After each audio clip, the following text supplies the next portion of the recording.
Shalom Aleichem. This is Rabbi Adam Dubin. I'm the Rav of Kesser Shem Tov in Passaic, New Jersey, as well as work for the RCA in the main office in Manhattan. As I mentioned before, a couple weeks ago, I'm happy to do more videos at the same time.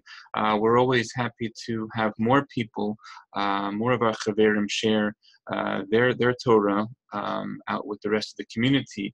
So in that regard, if you're interested in creating a video, please reach out to Rabbi Reuven Tradbergs or to me at the office. But Rabbi Tradbergs really coordinates the weekly videos, so you can reach out to him. Again, that's Rabbi Reuven Tradbergs. This week's Parshat Behalotecha has one of the most famous I'll say concepts with regard to Moshe Rabbeinu that we know, and that is the idea that he's the most humble person who ever was. In fact, the pasuk says, "V'ha'ish Moshe anav ma'id mekol ha'adam asher al pnei ha'adam." That Moshe was the most exceedingly humble person, more so than any other person who ever lived, and we say that whoever will live. The story is told of a certain person who considered himself to be very humble. In fact, he was so humble that nobody knew how great he was. Even his own wife was unaware of his greatness. Such was his humility. Now, this person had a problem with the pasuk in the Torah about Moshe Rabbeinu.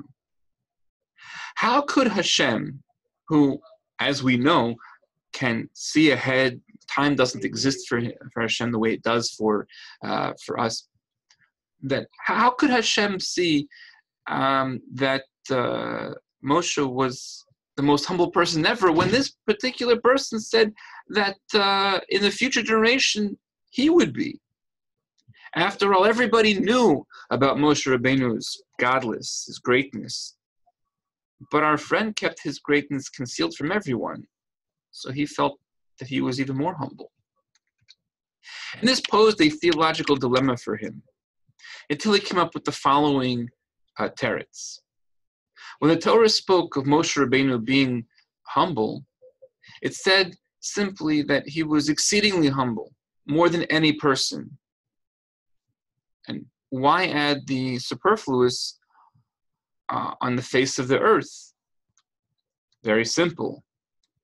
On the face of the earth implies that something is revealed, that people are aware of it. Our friend was so humble, he thought to himself, that his greatness was concealed beneath the face of the earth. And with his logic, he was able to bask in his own great humility and resolve his own theological problem.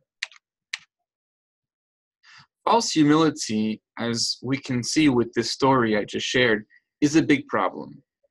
It's a trap that is all too easy to fall into, especially when we find ourselves in a position of leadership, a position of godless, a position of greatness. It remains reasonable, however, to ask the question, how could Moshe Rabbeinu be so humble? How could he be such an anav when he was such a truly great leader? And he knew he was. The answer is that Moshe Rabbeinu knew where his godless came from. He understood that all of his talents were gifts given to him by Hashem, and that another person who was gebenched with the same talents might even do a better job.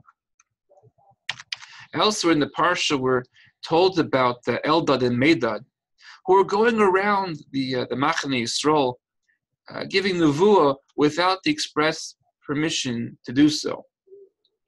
Yeshua tells Moshe Rabbeinu, Moshe, make them stop.